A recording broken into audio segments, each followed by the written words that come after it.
Señores, tremendo el tema que nos ocupa en esta oportunidad aquí en el espacio político de Latinísima Radio Frente a Frente con este servidor, Orelvis Cabrera. Hoy estoy conversando vía Zoom con Felipe Galli, politólogo y periodista independiente, nos acompaña desde Buenos Aires, y con Pablo Medina, presidente del Parlamento Libertador, analista político también, unas lecturas espectaculares, sabe muy bien cómo funciona la izquierda en la región, conoce muy bien desde dentro cómo se formó el régimen de Maduro, por eso a mí en lo particular me encanta traerlo al espacio.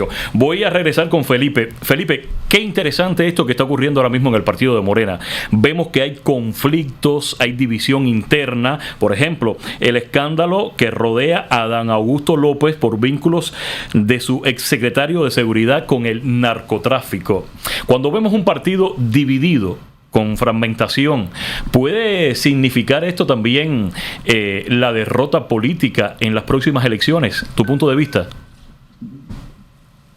Yo creo que depende de muchos factores. En principio, las divisiones internas siempre se manifiestan cuando se acercan votaciones, y yo creo que un punto muy importante a ver y al que hay que estar atentos van a ser las elecciones de medio término, que también tiene elecciones de medio término México, van a ser en 2027, ¿sí? 2027, son cada 3 años, y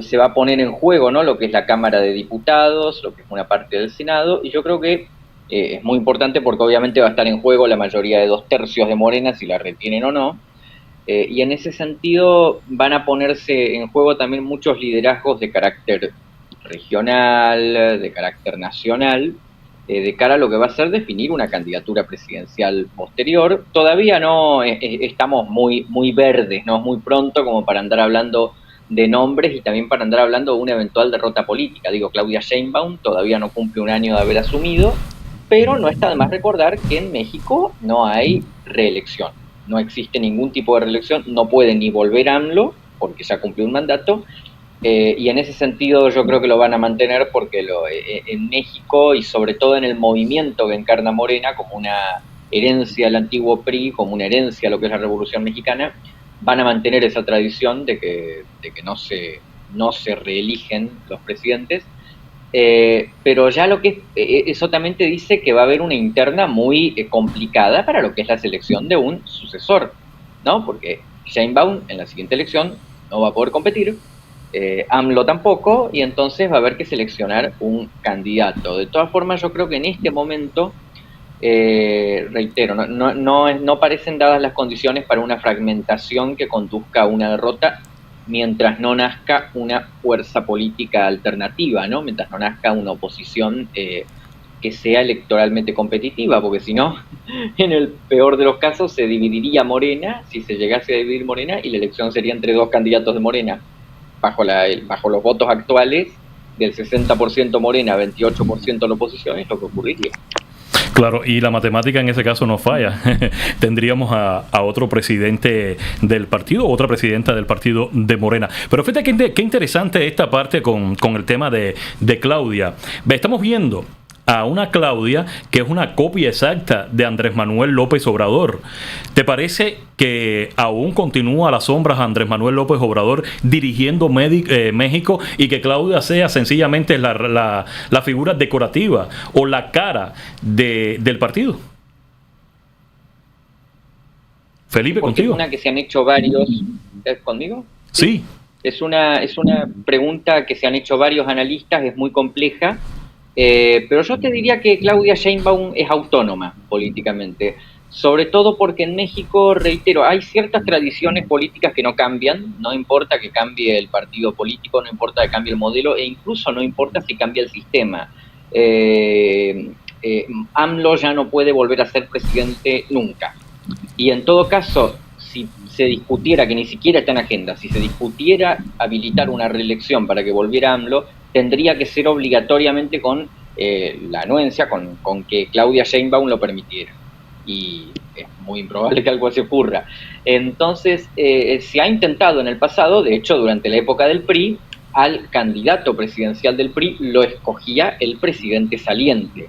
Y siempre se hacía en un esfuerzo de que el presidente saliente influyera. Casi todos los presidentes intentaron continuar influyendo al dejar la presidencia, pero no pudieron porque el artículo de la Constitución que prohíbe la reelección los dejaba políticamente muertos. No podían volver, no podían manejar los votos. Cierto es que AMLO es un dirigente personalista con un alcance sobre sus votos muy grande, pero en ese sentido la política mexicana está muy blindada, ¿no?, contra ese dominio de una persona. Y eso es lo que yo creo que también vuelve tan vulnerable, ¿no?, al sistema, a ser consumido por una burocratización, ¿no?, por un partido hegemónico, reitero, que pueda perdurar en el tiempo, ¿no?, que esta hegemonía pueda perdurar en el tiempo sin que los conflictos por personalismo o populismo lo terminen dividiendo, aunque no se descarta que sea posible, todo es posible, nada es imposible en política. A ver, como por ejemplo, ¿qué te lo comparo? Bueno, el sistema político castrista en Cuba podría perfectamente sobrevivir sin Canel, pero ¿se entiende? O sea, se reemplaza un presidente y sigue con otro.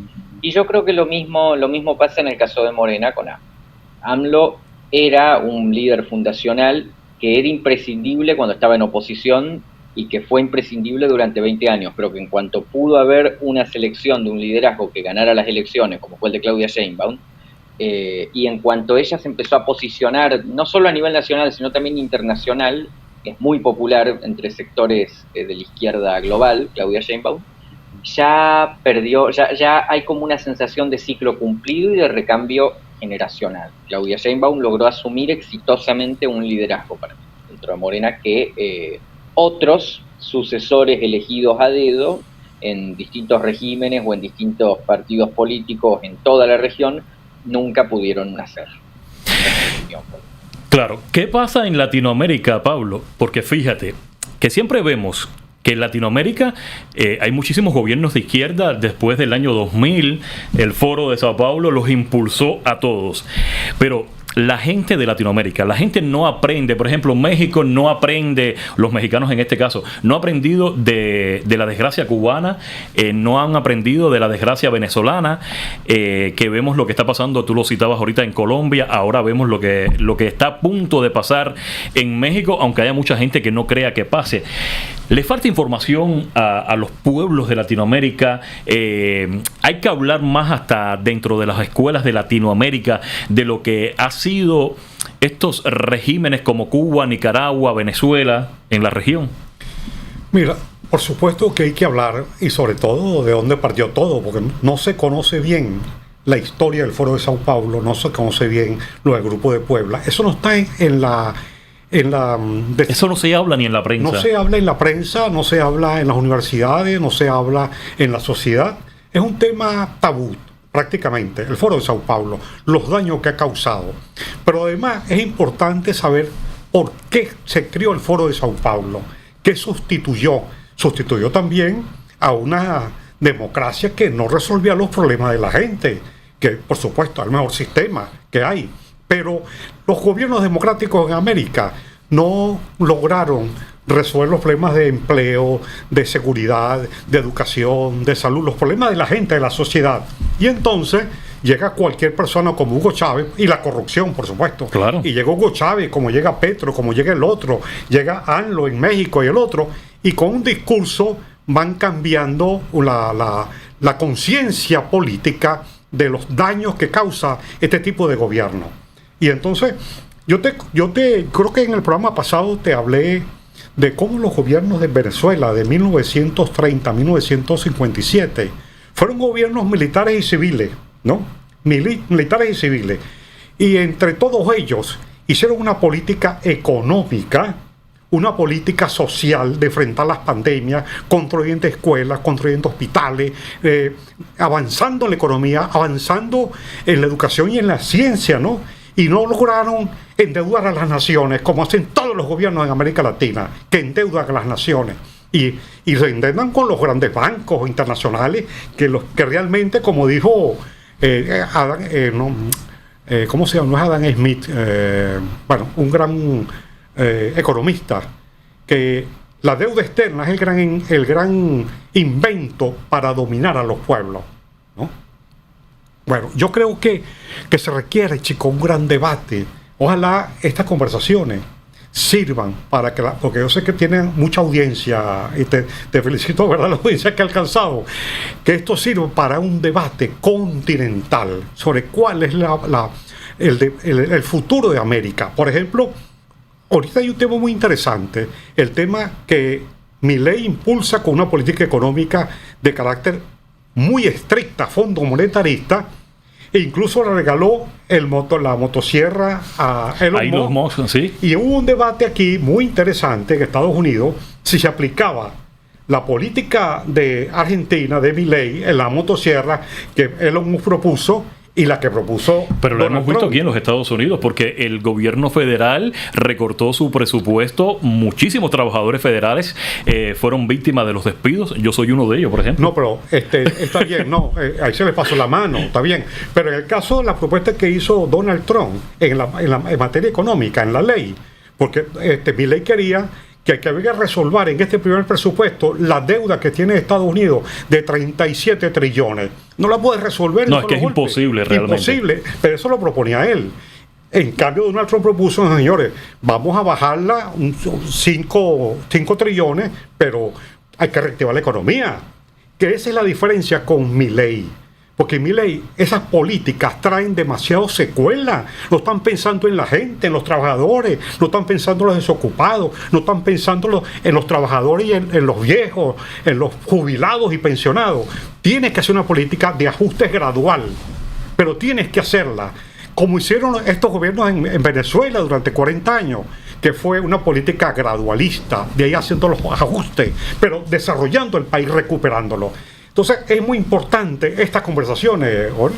Claro que sí, y por eso que vamos a tener otras conversaciones. Latinoamérica es un tema que a mí de verdad me preocupa muchísimo, porque vemos que está falto de información, precisamente como lo decía Pablo, porque yo no entiendo cómo nuestros propios pueblos no han aprendido de lo que ha ocurrido 6 décadas en Cuba, 25 años en Venezuela y casi 20 años en Nicaragua. Felipe, voy contigo. Fíjate que hablando de estos regímenes de aquí, que es el triángulo del comunismo en la región Cuba, Nicaragua y Venezuela, ¿te parece que esta integración que tiene el partido de Morena con el Partido Comunista de Cuba es más que un proyecto político? ¿Qué pretenden? ¿Qué hay detrás de todo eso? Es realmente una cuestión ideológica y simbólica hacia ciertos sectores, diría yo, de lo que es la militancia mexicana. También es cierto que puede haber algún tipo de negocio, siempre está la intervención del narcotráfico, no nos olvidemos el papel que juega el régimen venezolano, sobre todo en eso, pero al final del día, más allá de lo que es lo simbólico, cuando vos lo mirás desde afuera, ¿qué interés estratégico general puede tener para un país como México, una economía grande, diversificada, como dije antes, asociarse con un Estado que no produce nada, que no es capaz de pasar un día entero sin un corte de luz, que siendo una isla le escasea pescado? O sea, realmente en ese sentido lo que es el acercamiento con Cuba siempre va a tener un componente más simbólico que genuinamente estratégico. Y volviendo a lo que hablábamos antes, ¿no? El tema de América Latina, el tema de lo que es la discusión, que yo estoy muy de acuerdo en ese sentido. Puede que no estemos de acuerdo en todo, pero siempre se puede estar de acuerdo en algo, y es que en América Latina tenemos una sucesión de problemas sin resolver y sobre todo tenemos unas tendencias a vernos como un todo, vernos como una región, pero cerrarnos en nosotros mismos, ¿no? Porque Venezuela tuvo sus 26 años de chavismo y la gente los vio, Cuba ha tenido sus 66 años de castrismo, pero mientras tanto cada país tuvo sus 40, 30, 50 años de algo, y eso generan los descontentos que termina provocando el ascenso al poder de cosas como Hugo Chávez, ¿no? Argentina ha tenido décadas de inestabilidad, de desgaste, de fracaso económico, que es lo que termina provocando el ascenso de Javier Milei. No es que los argentinos nacimos un día y nos despertamos un día y dijimos, bueno, vamos a votar un presidente que haga un ajuste brutal de la noche a la mañana. O sea, algo que tiene siempre una causa. No es que los bolivianos se despertaron un día diciendo, bueno, vamos a votar a Evo Morales y ahora todo apunta a que lo van a desaparecer de la noche a la mañana en la elección que viene ahora el domingo, que es muy importante también y recomiendo seguirla, a pesar de que el tema es México, no podía evitar mencionarlo. Y no es que los mexicanos también se despertaron un día y dijeron, bueno, no nos importa lo que digan los venezolanos. Yo creo que ese es el tema, ¿no? Que nos cerramos mucho en nosotros mismos, no tenemos una perspectiva regional, no nos hemos sentado a discutir una integración regional seria, siempre ha sido con intención discursiva o ideológica, cuando se habla de integración regional, ¿no? Cuando estos movimientos que ha liderado, por ejemplo, el régimen cubano han sido lo más cercano a una integración regional que hemos tenido. Después vos tenés los movimientos democráticos, los movimientos liberales, también los sectores de derecha, que no han intentado una genuina integración continental, no nos hemos sentado, a pesar de que tenemos un montón de problemas que afectan a la región como un todo, no nos hemos sentado a discutir potenciales soluciones y no nos hemos sentado a discutir una política de desarrollo conjunta, que yo creo que es lo que necesitamos. Yo creo que nuestros problemas más que solo ideológicos, ¿no? Y solo económicos, son más bien sociales y éticos, ¿sí? La corrupción es uno de los principales problemas de esta región y la desigualdad es el otro gran problema, y eso es lo que siempre resulta en alta delincuencia y resentimientos que terminan deviniendo en el ascenso de estos populismos delincuencialmente vinculados. Así que yo creo que eso es algo que debemos repensar. Tú decías, ¿no?, que era algo simbólico este acercamiento con los regímenes del comunismo en la región, pero ahora bien, y esta pregunta es para Pablo, aunque sea algo simbólico, aunque realmente no pueda escalar mucho más la influencia de La Habana, de Caracas, de Managua, dentro de la vida política de México. Ahora, esto no es una complicación para el propio país, para el propio gobierno mexicano ante los Estados Unidos. Mira, por supuesto, en algún momento va a reventar, porque ¿cuál es, además de la relación política, que Cuba forma parte también, el gobierno cubano, tanto del Foro de Sao Paulo como el Grupo de Puebla, y que, bueno, esa relación le permite tener petróleo de Venezuela y de México. Uh-huh. Ahora, ¿para quién? ¿Para el pueblo cubano? No, es para ellos, para la casta malandra de Canel y de Raúl Castro. Entonces, es más allá de simbólico. Hay un aporte constante y sonante hacia esta narcotiranía cubana. No, y que recuerda que también la esclavitud moderna del siglo XXI por parte del régimen de La Habana ha sido durante mucho tiempo, y fue un experimento no solo que salió a la luz hace muchos años. Ha exportado mano de obra barata con los médicos, pero los convenios de colaboración con Venezuela lo hicieron mucho más grande. Pero está ocurriendo también en México. Hay brigadas médicas cubanas que realmente, y tú como venezolano lo sabes, no son médicos, la gran mayoría son miembros del aparato de la seguridad del Estado que entran al país para desestabilizar la política de la nación, como ocurrió en Venezuela. Así es totalmente de acuerdo. Lo que pasó en Venezuela es el modelo que van a aplicar para México, y lo van haciendo porque esta gente tiene una cultura del tiempo, son como los chinos manejan las cosas con una gran hacia adelante, muchos años. Igual es la dictadura cubana. Van metiéndose como un animalito ahí, como una piraña, y van viendo las cosas hacia adelante, pero con el tiempo.